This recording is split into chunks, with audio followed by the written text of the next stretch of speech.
Nature is raw and real out here. You feel the sun, the wind, the dust all at once. It's uncomfortable, but also unforgettable. This is the kind of heat that makes the experience more alive.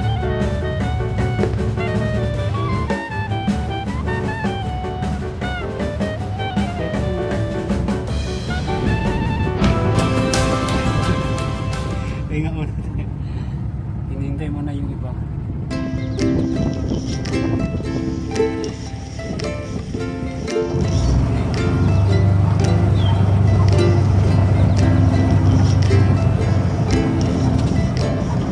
Habang umaandar kami, makikita nyo ang bundok, kagubatan, kabayanan, at mga farm. Wide open spaces with nothing but grass and nature.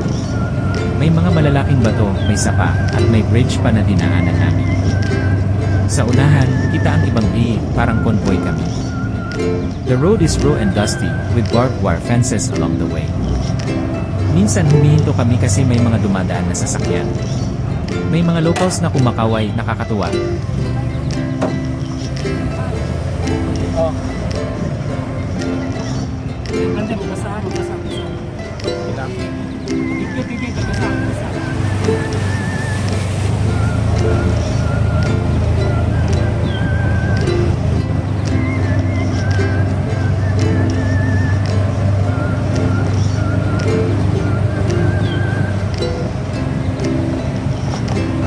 Shalom.